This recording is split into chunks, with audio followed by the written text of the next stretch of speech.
선생님 우리 아이가 선생님을 너무 좋아하고 존경하고 선생님은 정말 재미있으시고 그동안 만난 선생님 중에 최고래요 라고 선생님께 전달하는 순간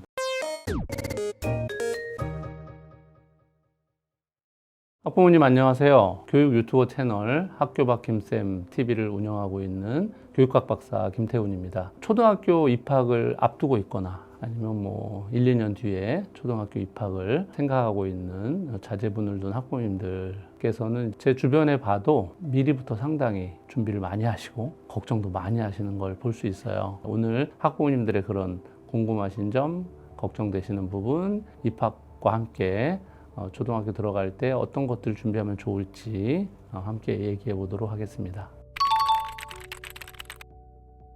우리가 이제 어른 사회에서도 사회 안에서 그 사람을 좋아하게 되는 요소들이 있잖아요. 제일 첫 번째로 외모, 이미지, 청결하고 호감을 가게 하면은 사람들이 이제 좋아하듯이 학교 안에서는 뭐 명품 옷을 입었다고 해서 애들이 좋아하지는 않아요. 도리어 깔끔한 차림, 지저분한 거는 아이들도 싫어하거든요. 그런데 초등학교 초기 들어왔을 때의 아이들은 사실 그런 부분 자기 건사를 잘 하기가 사실 또 좀 어려운 시기라서 내 의지와 상관없이 콧물도 나오고 침도 나오고 막 이러거든요. 그래서 그럴 때 집에서 우선 깔끔하게 하고 가지만 학교 안에서 이제 그런 상황이 있을 때 어떻게 수건으로 닦고 화장실도 갔다 오고 이런 게 좀 되는지를 집에서 이제 부모님 한번 지켜보시고 그런 부분 교육을 시키면 훨씬 나아지죠. 집에서도 사실 부모님이 늘 해주시다 보면 아이가 어떤 콧물이 났다든지 침을 흘렸다, 음식을 흘렸다는 상황이 있을 때 엄마가 뭐 어떻게 하는지를 보셔야 돼요.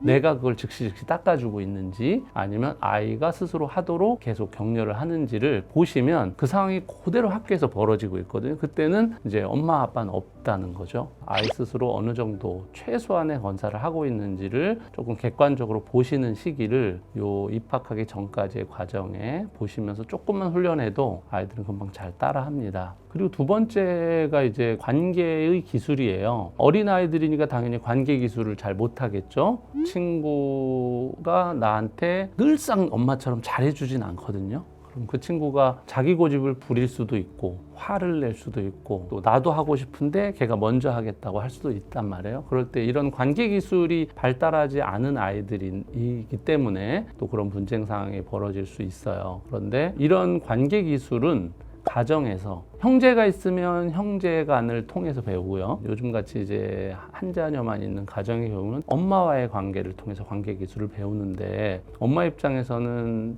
다 이쁘잖아요. 다 이쁘고 다 내가 해주고 내가 져주고 1학년 입학한 친구들을 보면 다 상대방이 져주는 거에 익숙한 애들이라서 둘이 늘 싸워요.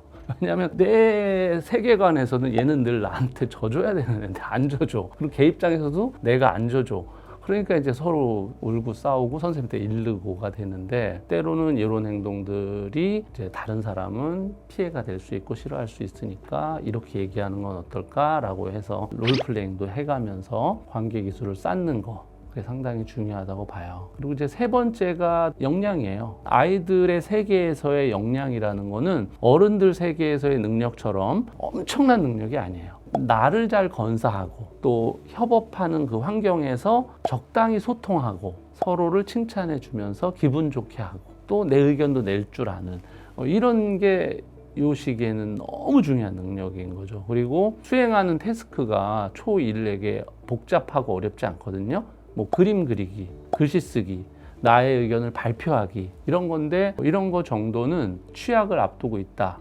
아니면 이제 6세에서 7세 올라간다. 또 7세에서 초등으로 넘어간다 하는 요 시점에 요 겨울방학 때는 그런 롤플레잉을 가족과 함께 하는 거를 저는 상당히 권해요. 그러니까 아이 입장에서 발표 연습도 해보는 거죠. 발표도 집에서 발표하고 또 주제를 가지고 그려도 보고 글씨도 써보고 또 글씨체도 잘 쓰면 잘 쓰는 것에 대해 칭찬해주고 그런 소통을 집에서 좀 부모님하고 하면서 롤플레잉을 한 아이는 학교에서 벌어지는 그런 학교의 환경, 그런 배경, 친구들 다 낯선데 태스크까지 낯설면 잘 수행하기 어렵거든요. 근데 태스크는 엄마랑 다 한번 해봤어. 그럼 태스크라도 익숙하니까 남보다 좀 편하게 잘할 수가 있고 그러면 친구의 칭찬 한마디, 선생님의 칭찬 한마디에 또 자신감을 얻어서 또 잘하게 돼요. 어쨌든 집에서 충분히 부모님하고 책도 좀 보고 준비하고 그러면 그게 초등학교 1학년 아이들에게는 되게 큰 격차의 능력 있는 아이가 또 될 수 있지 않나 싶습니다.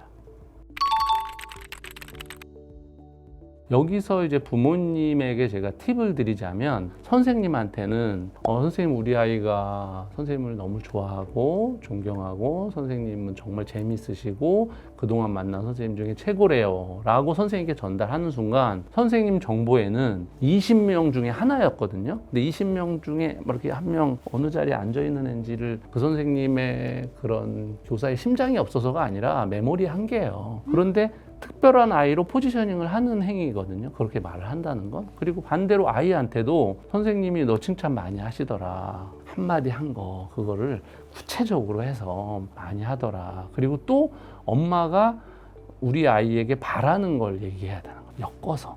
선생님이 친구 쑥스러울 텐데도 불구하고 발표했다며 그거 다 기억하고 계시더라. 그러면 걔 입장에서 발표를 하는 거 선생님 좋아하는구나 하고 발표도 하겠죠. 선생님을 만났는데 인사를 안 한 애들이 너무 많아요 요즘에. 왜냐하면 부모님들이 인사를 안 시키나 봐요. 뭐 집에서까지 인사를 시켜. 아빠가 퇴근하고 출근하고 할 때 인사 시켜야죠. 그때 인사한 애가 선생님한테 등교하면서 선생님 안녕하세요, 뭐 주말 잘 지내셨어요. 그게 이제 그 수준인 거예요. 인사 안 하고 멀뚱히 보면서 들어오는 애, 그 다음에 선생님 안녕하세요 하고 인사하는 애, 그 다음에 선생님 안녕하세요, 뭐 주말에 뭐 하셨어요, 뭐 이렇게까지 얘기하는 애. 여기 클래스가 다르잖아요. 그럼 선생님도 느낍니다. 얘 이제 교육 진짜 잘 받았고 클래스 다르다. 가정에서도 이제 항상 감사하도록 하고 작은 것 하나에 감사하고 서로 사랑한다 말하고 이런 훈련을 시키면 사랑받는 아이가 될 수 있죠.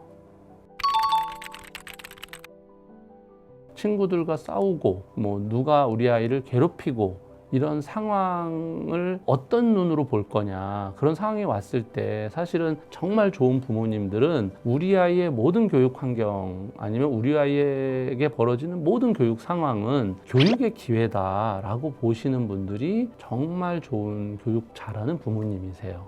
실제로 그렇고요. 그걸 통해 우리 아이가 뭘 배울 수 있을지를 생각하셔야죠. 근데 선을 넘는 사건은 여기선 예외예요. 교육이 아니라 보호를 해야 되는 거거든요. 그 정도의 사건은 학교에서 많이 벌어지진 않습니다. 그러니까 사건화할 만큼의 큰 거는 아이를 보호해야 되니까 부모가 초반전부터 적극적으로 개입해서 사건으로부터 아이가 상처를 입지 않도록 보호를 해야 되는 거지만 사건이 아닌 아이들 간의 관계 간의 분쟁이나 다툼이나 이런 것에서부터 벌어지는 거는 교육적으로 풀어가고 아이들은 아이들이기 때문에 자기중심적으로 사건을 해석합니다. 제3자의 목격자도 듣고 친구 얘기도 듣고 우리 아이도 얘기도 듣고 저쪽 얘기도 듣고 선생님 얘기도 듣고 해서 최대한 사실이 확인되도록 협조하면서 어른이 개입하는 게 사건이라면 그게 필요한 것 같고 그게 아닌 거면 적절히 억울하지만 용서해 주는 법도 배우고 또 내가 억울함을 표현하는 법도 배우고 모든 걸 다 표현도 안 하고 다 그냥